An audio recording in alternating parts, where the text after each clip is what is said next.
Welcome to the Fretboard Journal podcast, brought to you by the Fretboard Journal magazine. The Fretboard Journal is a quarterly print magazine celebrating guitar culture and guitar people. We interview memorable musicians, we interview great builders, we document important collections, and so much more. Most of all, we have a lot of fun. Subscribe at fretboardjournal.com to join us. This is our podcast. I'm Jason Verlinde, your host. For 4 episodes, we had Adam Levy and Ethan Sherman take over this show. They kicked ass. A bunch of you wrote me nice notes appreciating those installments. Thank you for those.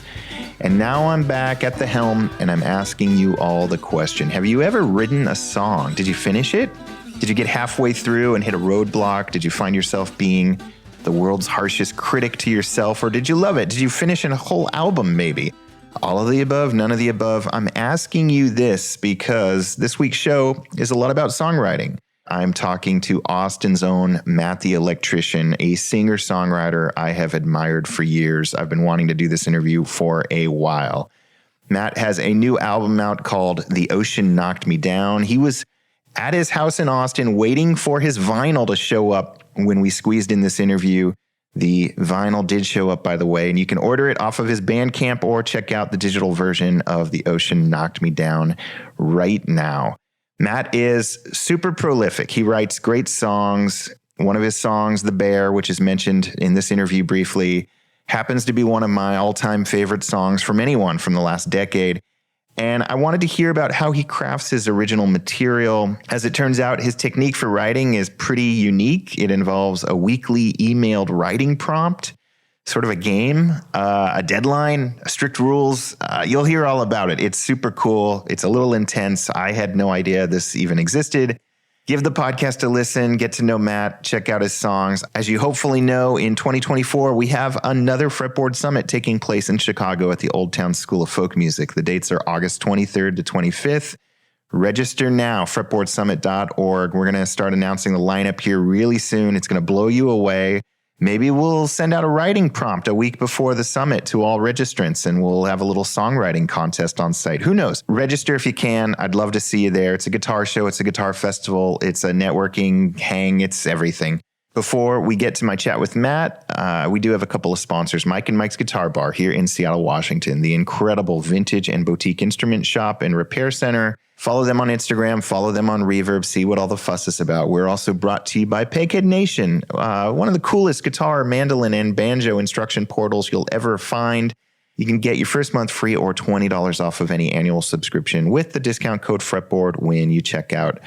And then we've got Isotope, the masterminds behind software like RX10 and all this cool noise reduction mastering software. And you can get 10% off of your first order of Stringjoy strings just by using the discount code Fretboard when you check out. Those are our sponsors. This is my conversation with Matt the Electrician. I hope you enjoy it. Here we go. Matt the Electrician, thanks for talking to us. Yeah, absolutely. Thanks for having me. You have a new record out, The Ocean Knocked Me Down. I want to talk all about that. I've been a fan of yours for a while. I'm one of those many people who probably listens to The Bear, your song, on repeat at least a few times a week. It's got quite an impact. Let's start with just, where did you grew up in Northern California, right?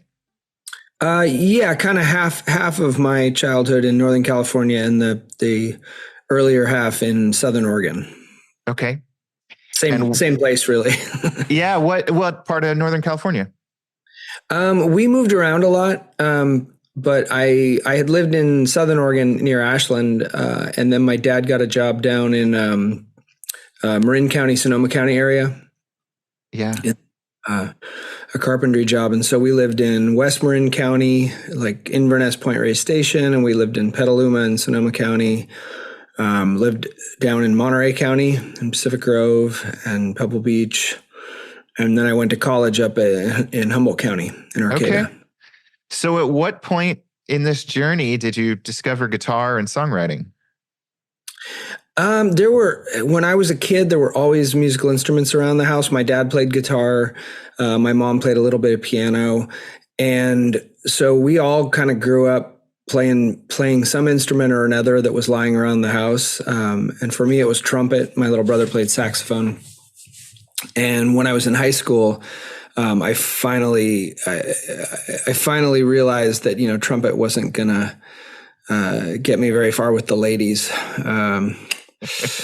quite literally. And so I went home and begged my dad to teach me how to play the guitar, because I figured that was the better path.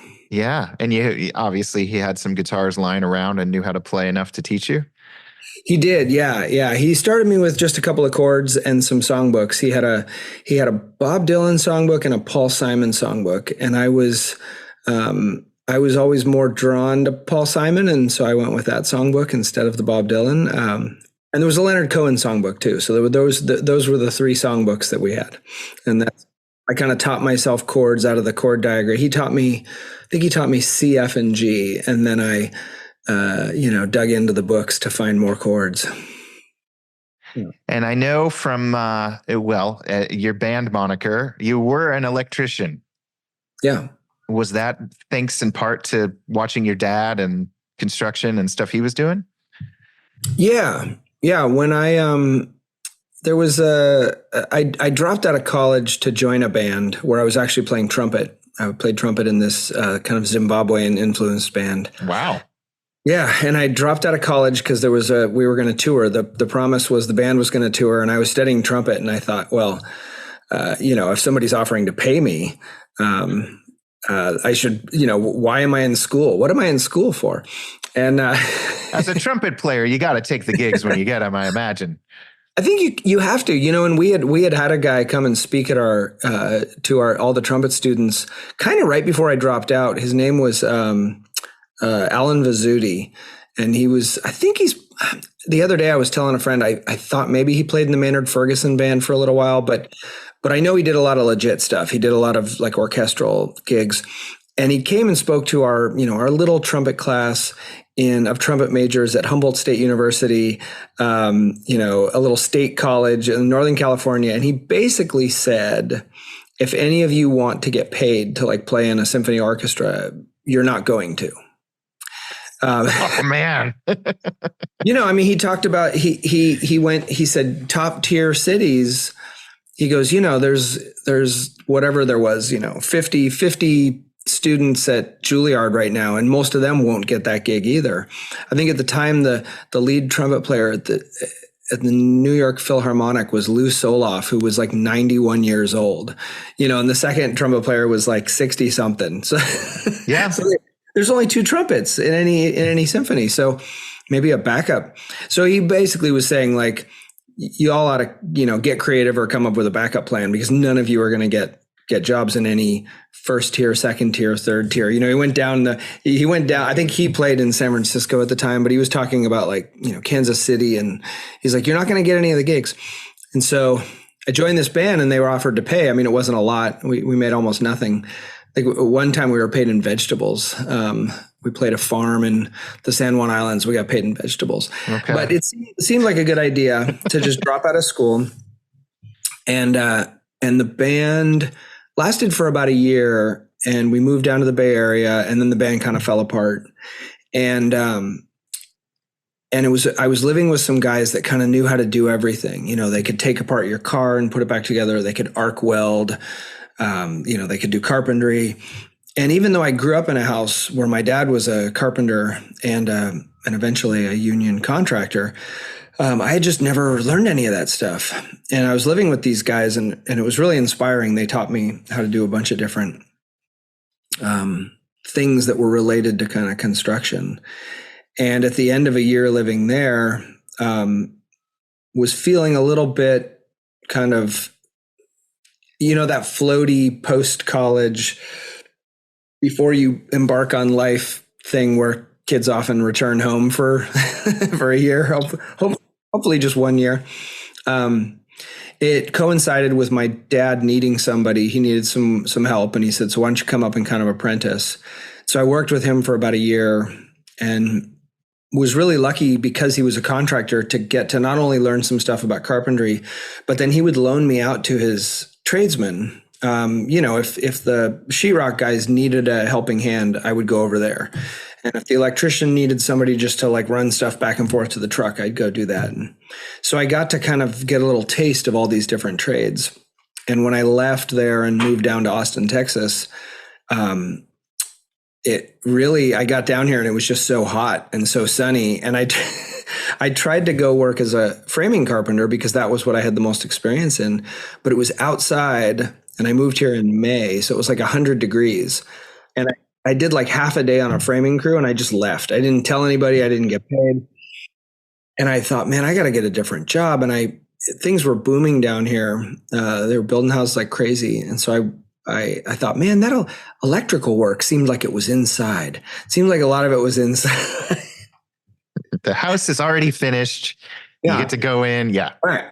I didn't realize there was shade. I didn't realize that you are working inside, obviously, or often without electricity. So it's like, it's very hot. It's very, very hot, but at least shady.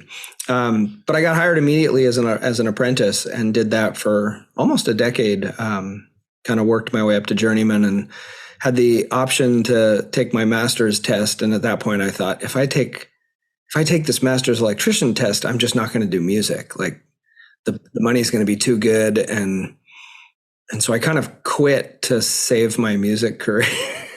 Well, was music what drove you to Austin? Because you're like an Austin survivor. Everybody else I know who moved to Austin for music has now left for cheaper environs or whatever. Right. Yeah. I mean, I did move here for music, not totally in the same way that I've met so many people here that came here kind of as a pilgrimage. You know, it was really, you have like the blues and kind of the blues and jazz roots, in Texas in general, Lightnin' Hopkins, and you got Stevie Ray Vaughan here in Austin was a big deal. Kenny Dorham and all these big names. And so a lot of people, I think, came here for that. And then there were all the folk, the kind of not folk, maybe that's the wrong word, but like the Texas singer-songwriters, the Townes Van Zandt and Guy Clark and Butch Hancock and Joe Ely and Jimmy Dale Gilmore and, who was the guy that, Jerry Jeff Walker. Mm-hmm. I mean, it goes on and on and on. I didn't know about any of those people. I had never heard a single Townes song or a Guy Clark song. I didn't know any of it. So it was like I got here and I would go to these open mics and people would go, oh man, they'd play a song. I go, wow, that was a cool song. Did you write that? And they go, it's a Townes song. I was like, what town? What town is that from? I don't know what you're talking about. But I actually moved here because there was a band in the late 80s called Poi Dog Pondering. Yeah. It was like a cool, weird, fun, multi-instrument, 10 to 12 piece person band that didn't really fall into any specific category. They just seemed to have a lot of fun. And I was a super fan at the end of high school, early college. And I thought, well, anywhere that they are, like if this band is from there, it must be a cool place. I knew nothing about Texas. I knew nothing about Austin, except this one band lived there. And by the time I got there, they had already moved to Chicago. That's incredible. I mean, it makes sense though, because we listen to your records, especially the new one, that pop element, it's more Poi Dog Pondering than it is Townes Van Zandt, I'd say. Oh yeah. But we see you with a guitar and immediately we think Austin, acoustic guitar, singer-songwriter, Townes Van Zandt. So there is that weird dichotomy there. Yeah. So when did you move because of Poi Dog Pondering down there? So I moved here in 96 and it was May of 96. And at some point in like middle 95, I was up in Oregon working for my dad and I went to see Poi Dog in Portland. And after the show, I went up and talked to Frank Orrell and I said, I think I'm going to move to Austin, Texas. I'm really excited. And Frank goes, man, Austin's great. We actually already moved to Chicago like a couple of years ago, but it's a great place. That is so funny. Yeah. The other thing every guitar nerd probably knows watching you is you play Allison guitars. I do. Yeah, I have an Allison. When did that relationship begin? I think I met John years and years ago, probably in the late 90s. We had a good friend, Nate Arison, And Nate and Shannon were my wife's and my kind of best friends. Our kids were born around the same time.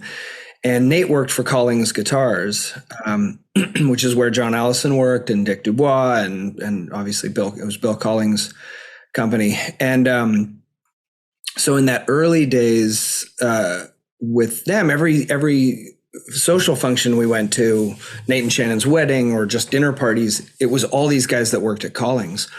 And Nate was kind of he went there, I think, for guitar building, but he was the engineer guy who like built their CAD programs and built their filtration systems and all that kind of stuff. And then he ended up working for Tom Ellis, and then eventually moved to he got hired on by Santa Cruz Guitars, and now works building like, helicopter spaceship things for some like rocket company. It's probably pretty amazing. A little more lucrative than the guitar industry. Yeah, totally.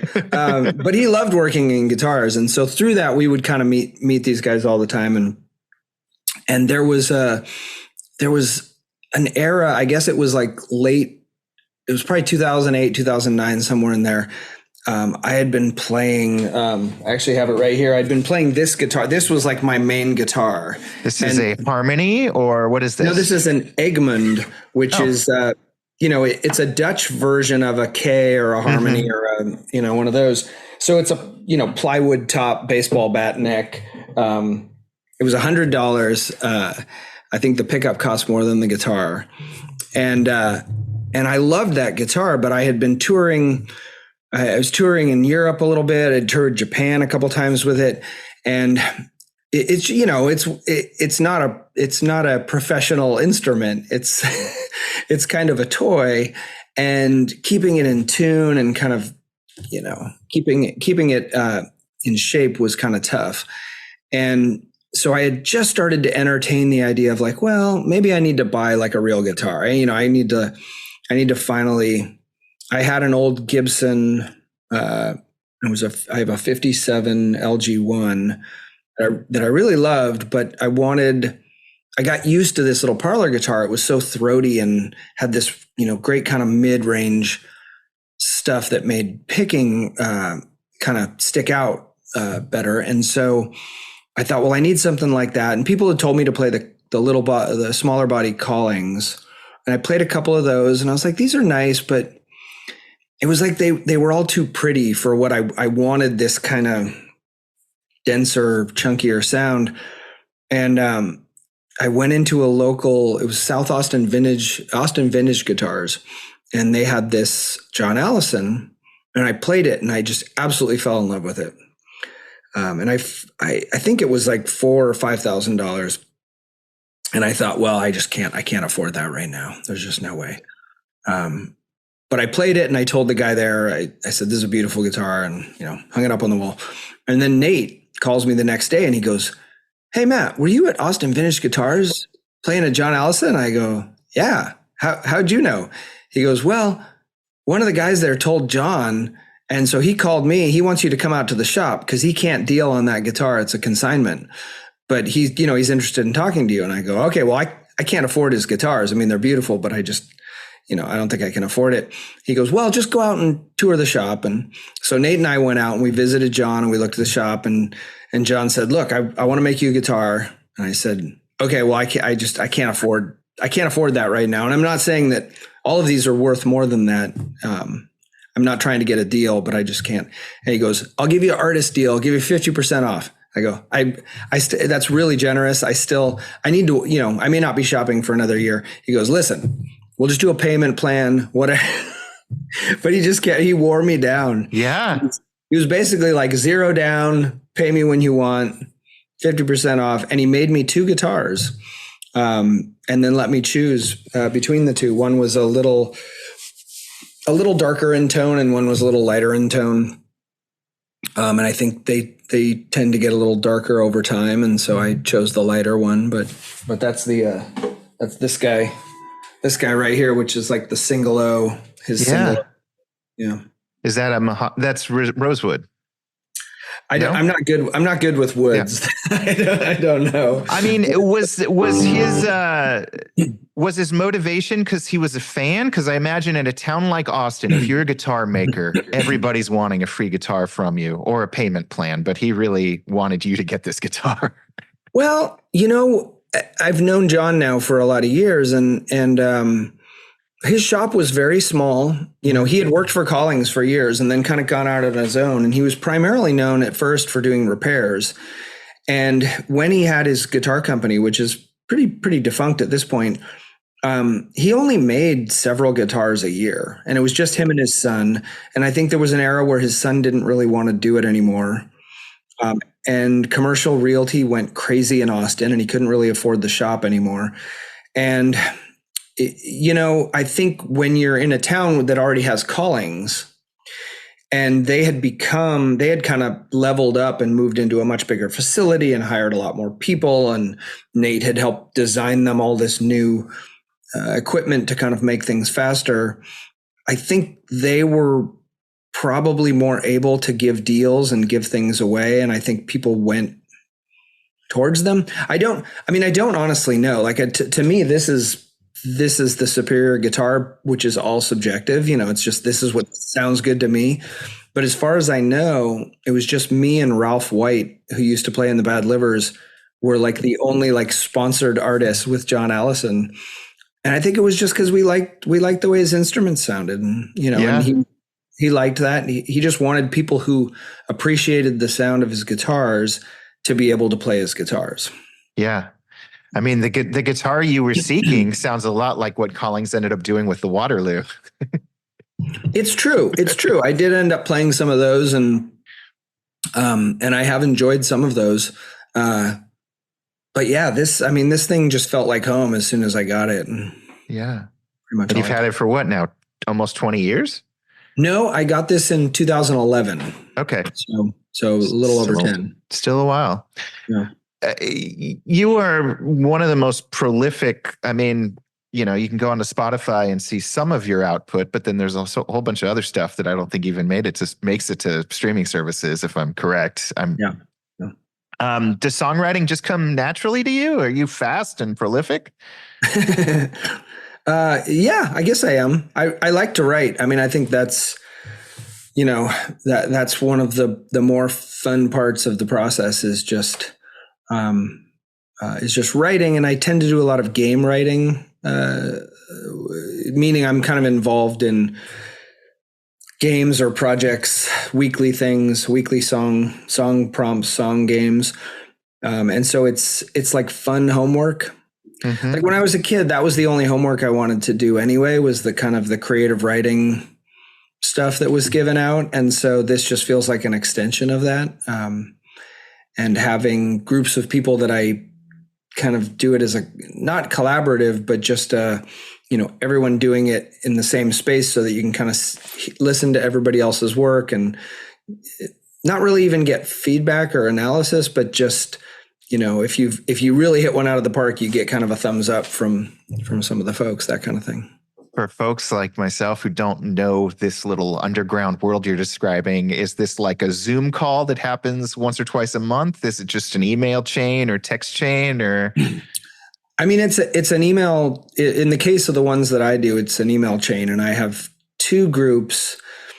And this is the kind of stuff where there's groups like this that go all the way back. I mean, I'm sure there's groups like this that go all the way back to the beginning of time, but in the 60s in the Village, in New York, there was like this kind of the fast folk scene that I don't know if Dylan was part of, but like Dave Van Ronk and over the years, Sean Colvin, Patty Griffin, people like this would kind of go in and out. There was a guy in New York, I forget his name right now, but several friends were part of his group. And his group was a weekly, like a meetup. You would come to the house, you'd have maybe some food, some drinks, and then you pass the guitar around and everybody play their newest thing, basically. Mm-hmm. And sometimes it was prompt related, so everyone was working off a similar prompt, and sometimes it was just whatever was newest. And I've had groups like that in Austin. I had one for a few years where people would come over to the house every Tuesday night. But the song game, as far as I know, was kind of invented by Bob Schneider here in Austin. And it's an email chain where he sends out a prompt. So the one that was due last night was Chinese Backpack. And I don't know where he gets them, but he sends them out. And then you have 1 week to write and record the song, and then you email it to the group. And in Bob's group, if you don't turn something in, you get kicked out. You get taken off. Oh, wow. Wow. And so I've been in Bob's group for 22 years, which means, and I got kicked out once. I had to beg my way back in. You know, I let it sit for a couple of months and then got back in. But through doing that group, I then started my own. I had some friends that had heard about the song game. They wanted to be in one. And I said, well, yeah, you can everyone can start one. And they kept kind of pressing me like, well, you should start one. I said, all right, fine. And so I've had a group that's been maybe 15 or 16 years, and all sorts of people come and go. My group is much mellower. Like, I don't kick people out. There are times, there are times where like one or two people will turn something in out of, I think we've got 23 people on that list. The original Bob group that I'm in has like 6 people in it, but then he has a second and a third tertiary group that has like 20 something people in each of those. Does he get, is there money is there a transaction to like the idea of even moderating 20 people and kicking them out if they didn't submit a song seems like an actual full-time job to me. Well, I mean, you know, it's such a kind of a cool, beautiful, Bob's at this point, Bob has done, you know, interviews and pieces in the New York Times about this game, because at various points, Natalie Maines was in this group. Patty Griffin's been in the group. There's, you know, almost anyone you can kind of think of in the biz has been in and out of his group. And, you know, there's certainly been times where I've been in the group where you get a little cowed by kind of the celebrity of the people that will show up. But at the end of the day, it's not a hangout. It's not there's not a lot of interaction. It really is like, it's just about the discipline. It's just about the accountability of somebody saying, here's this thing, use it however you want. The only rule is it's got to be in the song. And it doesn't have to be thematic. It's just got to be in the song somewhere. And you just have to turn it in. And that's it. So it's just homework. And, you know, being in Bob's game especially taught me a couple of great like songwriting lessons kind of early on. And one of them was the importance of writing bad songs. And I think even more important than just writing bad songs, finishing bad songs. Everything about the game process takes all of the preciousness away from it, you know. And I feel like nowadays, recently, you know, Jeff Tweedy had that book, How to Write One Song. Beautiful book. Yeah. And he's basically saying the same kind of stuff that I feel like I learned from being in Bob's game, which is the more you do it and the more you want to do it, the more you kind of realize that you can't, it's really difficult to kind of, not only is it difficult, but kind of counteracts what you're trying to go for when you sit down and go, okay, well, I'm going to write a song about wintertime and this one person I met. And as soon as you do that, like your brain puts up all these walls to kind of keep you from accessing, you know, the right words or the right memories or the right rhymes or whatever. I don't know why your brain does that. But what I do know is that from doing this for a long, long time is that if you can figure out ways to trick your brain into just letting it do its most subconscious stream for as long as possible, you're usually going to end up with a song that is like, oh, this song is Chinese Backpack, but it's actually about the wintertime and this friend that I was trying to write a song about. But I did it sideways. My brain did it kind of peripherally while I was completing this task that I was. It's like you're distracting the rules organization part of your brain with this prompt. You're going, where are you going to put this in the song? And then the rest of your brain, the subconscious, gets to like actually process feelings and emotions and kind of coordinate them into a song. Do you find that these songs that you have to do once a week, do they ever make it into the albums, or is it more just like it gets you into the groove and the mindset to where you're able to make the album? Well, I think it goes through cycles. And these days it's like with two groups going all the time and a few other challenges here and there. I tend to kind of not even pay as strict attention, but when I was first in Bob's group, I would notice these cycles where like suddenly you'd see one other person in the group, like their game would just go up a notch and everyone would notice it. Because there was an unwritten rule in that group that was kind of like,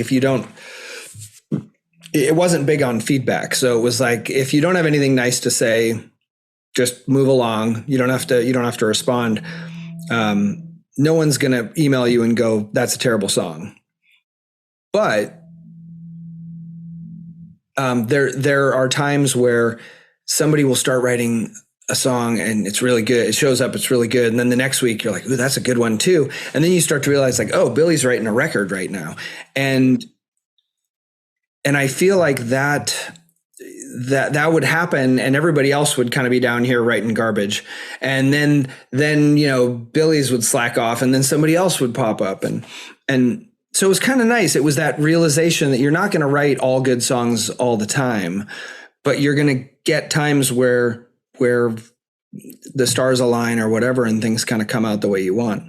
That being said, this last record that I just put out was 100% from the song games, from both of them. Every single song on there was, and I think at this point, my last 7 or 8 records have been majority song game songs. It's revelatory to hear you say this because I'm looking at the song list as you're talking and I'm like, these sound like the prompts. These sound like Chinese Backpack. It's like Old Newspaper, Holiday Inn Express. That brings it all to, that's full circle. What's funny though is, and so some people will sometimes you write a song using Chinese Backpack and then you end up, the chorus is, no one knows the story. And so maybe the actual title on the album is The Story, right? And so Holiday Inn Express, the actual title song was Adjusting to the Darkness, which is a little line in the first verse of that song. I didn't intend to sit down and write a song about Holiday Inn Express. I was literally sitting in a Holiday Inn Express and I was like, oh, I've got to turn in Adjusting to the Darkness. So I just started writing this tune and then managed to wedge that in. But a lot of the titles don't actually make it to the title, but I've been doing this now for so long, these games with so many different songwriters, that the funnest thing is you'll get a friend's new record and you'll be listening and you'll hear a phrase and you go, ooh, it's a game phrase. And one that you had totally forgotten about. And I've had that happen with people that I don't even know. And I'll hear it on the radio and they were in one of Bob's other games and you go, oh my God, that's a game song right there. This is so cool. I didn't know this interview would be about songwriting, but I'm spying a typewriter behind you. Does that come into play too? It does sometimes. Yeah. I like, I don't use it all the time, but it's kind of the same idea of having multiple instruments where sometimes your main guitar is just not speaking the language you want. And so you pick up something else and it triggers a different part of your brain. And so the typewriter works that way. Sometimes I'll just sit down and write out an entire song. Sometimes I like to use it for a place to free write first thing in the morning. It has an interesting effect. I don't know if you've ever done like real kind of free writing where you're not supposed to stop, for 10 minutes. Artist way kind of thing. Yeah. Yeah.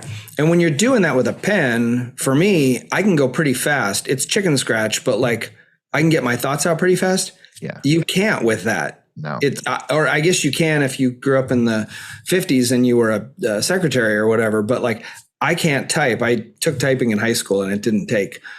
And so everything for me is picking out. And so it's almost like it has the effect of forcing you to write down every fourth or fifth word you think of, which is strange. Yeah. Getting back to music, I mean, you covered Huey Lewis and the News in a bluegrass style. That's the whole thing. We talked about, I mentioned The Bear, which is not about the TV show. It's one of the most beautiful folk songs I've heard in the last 20 years, probably. Oh, thank you.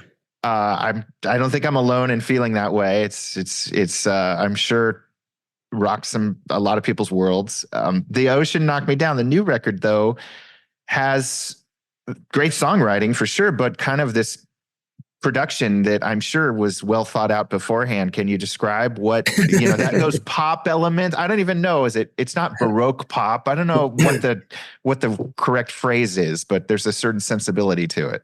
Oh, I wish we could say we thought out any of it, but, but no, Mark Addison and Mark engineered and co-produced a bunch of my records with me. So he did One Thing Right, Animal Boy, Accidental Thief, all of the stuff on the doubles, which was my 45s project. Mm-hmm. And that was it. And then this recent one. And on Animal Boy, Mark and I started working together where it was just the two of us. And it wasn't really to avoid paying the band as much as I really didn't know what I wanted to do with these songs. And Mark was real busy at the time. And so he would kind of slot me in for like a day. You go, you can work on Tuesday, and then I can't have you in for another 2 weeks or something. And so when we were making that record in 2008, I would come in with one song. So I go, well, I just have one song. And so I would play it, just me and the guitar or me and the ukulele or whatever, sometimes to a click, sometimes not. And then we would sit in the control room and go, all right, well, what do you think? Does it need drums? Like what kind of drums? And then we go, yeah, it needs drums. And he'd go, do you want to play the drums? Sure, I'll go play the drums. And I would go out there, terrible. I can't play the drums.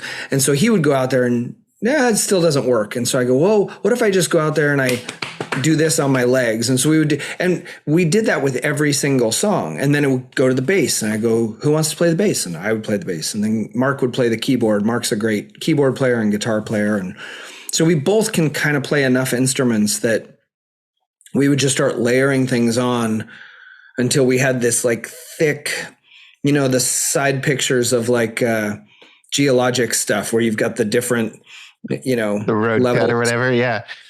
Yeah. And then we would go in and just start like pulling things out. Like, that bass part doesn't really need to be in the chorus. No, you're right. Let's get rid of that.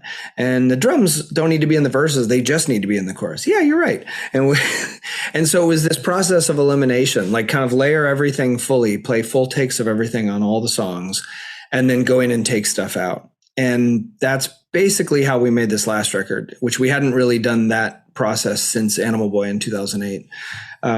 But it's super fun. And it's, and then every once in a while you get to a spot where you go, neither of us can play the accordion and we don't have an accordion. So we're going to call Oliver Steck and have him come play the accordion on a few tunes. And so there's a few guests here and there, but it's, he and I played like 80% of the instruments. You've really mastered the gamification of writing songs and recording them.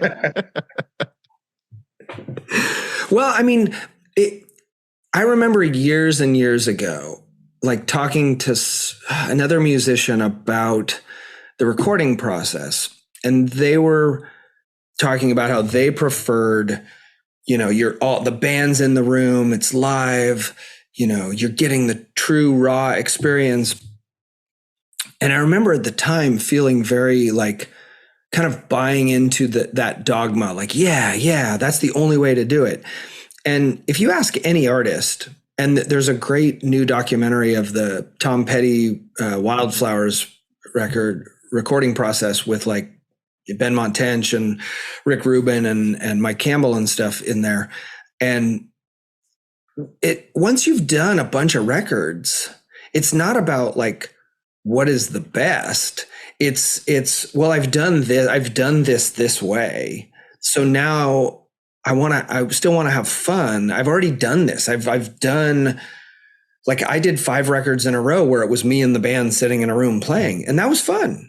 And my band was good, and we had fun making records that way. And then after a while, you're like, I want to make records a different way. And you maybe do that for a little bit, and then you go, you know what? Let's make another all of us in the room together record. And I think what I love about recording and also songwriting is there's so many ways to do it. And anytime I feel like I'm stuck in a certain way, you know, it being able to kind of look over here and go, oh, right, there's another way. I can go over here and try something else. Because with all of it, I just want it to be something that's like a fun process. Yeah. You, like I said, you're one of the few Austin music survivors I know. Do you still find inspiration from being in what's part of the Austin music community, or are you kind of leading an insular life where you're playing the games and don't leave the house much? No, I mean, I've always loved the community part of Austin is my favorite part. And it's changed over the years, but you know, a lot of the people that I knew starting out are all still here. We're all kind of hanging on. And, you know, part of that is, I think it's harder to maybe be a younger new person coming in here at this point, just because it's so much more expensive. There's so many more people. You know, at my age, I mean, a lot of the people I am close with, we all bought houses in the 90s, which you can't do anymore. You can't buy a house in the 90s. You have to buy a house in 2024, and that's pretty untenable. Yeah. So definitely just kind of privileged and lucky to have shown up at the time that I did and was able to kind of, you know, to be able to do that.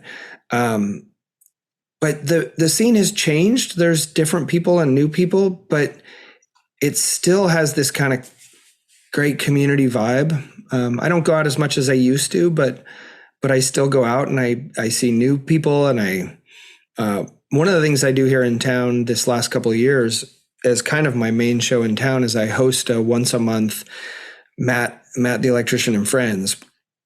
And it's just a song swap with myself and 3 other writers. And a lot of the people are people I've known for years, but sometimes it's people that I just, you know, are in their early 20s and I've only heard a couple times on the radio, and I email them and go, hey, do you want to come do this thing? It's like, it's kind of weird. It's kind of fun. We just sit around and talk on stage and we play songs, and it's usually fairly well attended. And it's been a really great way to keep those connections with the people that I already knew, and then also kind of make new friends in town. Yeah, that's cool. Where's that at? It's at the 04 Center, which is it's like a little parking lot church on South Lamar that used to be just a church, and it's still a church on Sundays. But now they do a lot of songwriter shows, and they do a lot in conjunction with, I'm blanking on the guy's name now, but he owns the Texas Theater out in somewhere east of Dallas, and he owns the Kessler in Dallas and the Heights Theater in Houston. And the 04 is also used as kind of a routing for, you know, Rhett Miller will come and do 3 solo shows, and so play those 3 spots, and Ricky Lee Jones will come. And so it's that kind of level. It holds like 350 people or something. That's pretty good. Yeah. Yeah. How important is touring for you these days?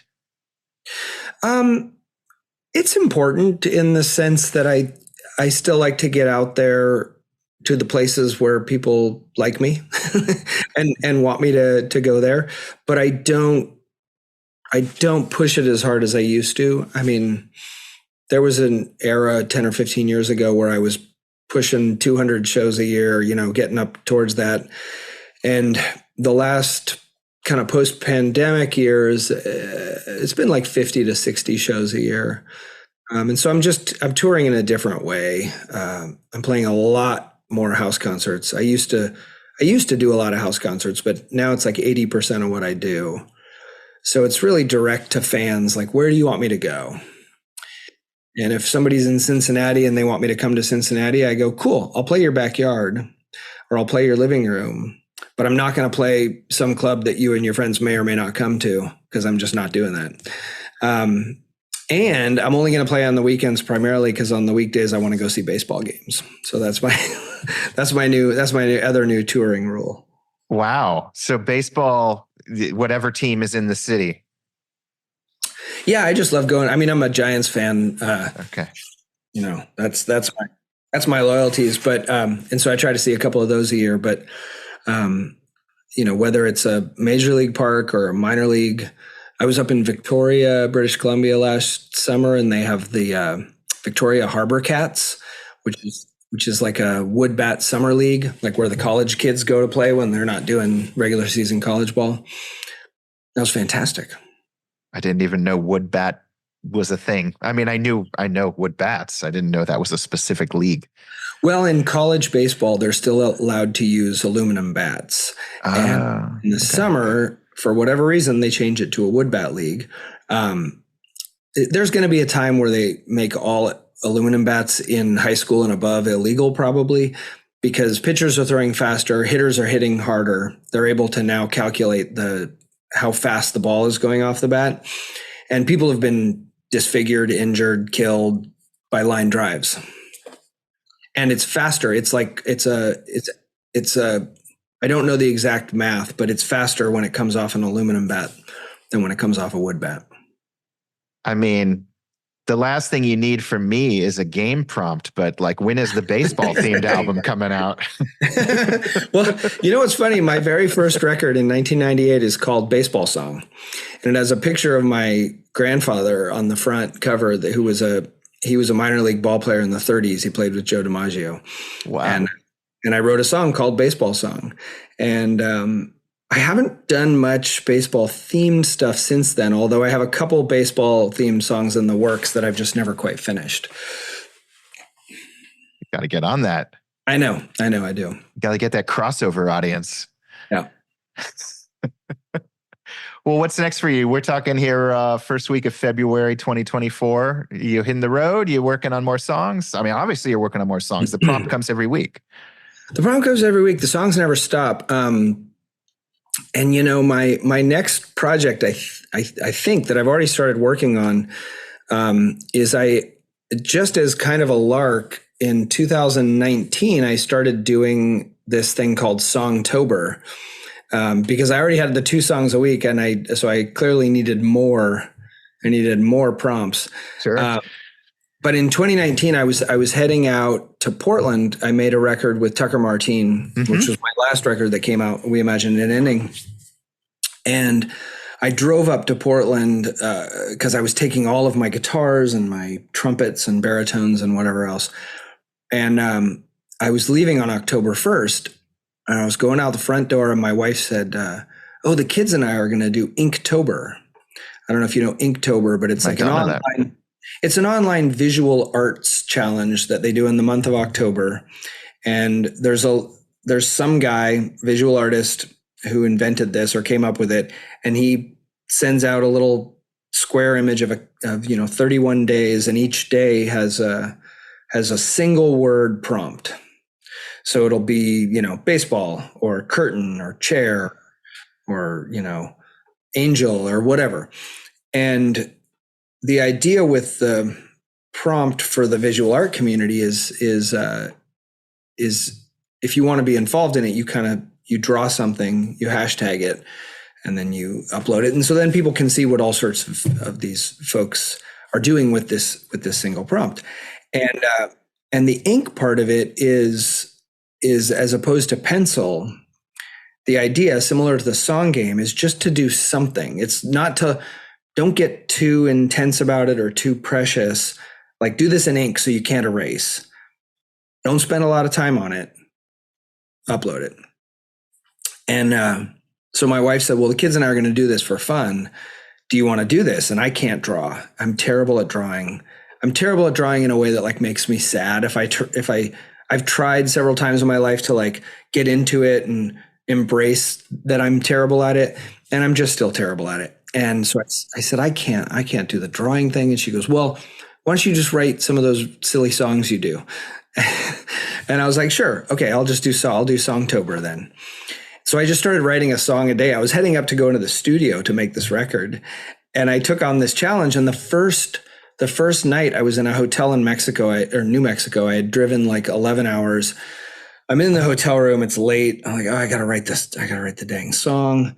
So I sit down. I wrote this song. It wasn't very long. And I videoed it so I could put a video on Instagram so that my kids and wife could see it. And I didn't realize at the time that the videos cut off at 1 minute. And so the song wasn't much longer than a minute. It was maybe a minute and a half, but it cut it off at a minute. And I was watching it back and I was like, oh, I kind of like it better like that. And so I just left it and started writing purposefully these 1 minute songs every day. So I did that for all of 2019. One of them even ended up on that record that I made with Tucker. And then in 2020, I did it again in 21, 22, and 23. So I now have, I can't even do the math. It's like 160 something 1 minute songs. And my intention is to record all of them here at my house. And probably we'll get into next October before I get done with this. So there'll be another 31 songs. And I think this is largely going to be for my Patreon community and kind of let them have it. But I also might end up putting them up on Bandcamp just under the Songtober, by the year, and then people can listen to them or grab them or whatever. But wow. Yeah. You've already got more than enough. You couldn't even do a single show with just these 1 minute songs. You're already past the 3 hour mark, I think. Oh, I know. It's absolutely ridiculous. I've gone back at some point and listened to some of them because I have recorded 2 or 3 of them at this point. And so I'll go back, and luckily they're in video form, so I can look and go, oh yeah, that's what I was doing with my fingers on the guitar. But the thing is, there's a lot of them that I just really love, and I'm sure there's some throwaways. I'm sure I'm going to get in there and find some that I don't like, but I have yet to find any that I have a problem with. Like I always enjoyed vignettes, like in high school creative writing classes and in college creative writing classes. I really that was like my favorite form. Like I never totally dug poetry, or not much of it that I found. And, but the vignette, the little tiny slice of life, four paragraph thing really appealed to me. I love it. And I love your music. I mean, I got to tell you, in preparation for this interview, I was listening to your record on the drive over to work with my kid who's in middle school, and we're, old newspaper kicks in. And your music just resonates with a ton of us, and I love it. And now I know how it's all because of a prompt. Yeah, you need a starting gun. There's something that has to get it going, and then I think your brain takes over. Then I think it knows what to do. Matt, thanks for being on the podcast. This was a blast. Absolutely, thanks for having me. All right, that was my chat with Matt the Electrician. I hope you enjoyed it. Send us feedback, podcast@fretboardjournal.com. Leave us a review over on Apple Podcasts if you like. And thank you, as always, for tuning in to the Fretboard Journal podcast.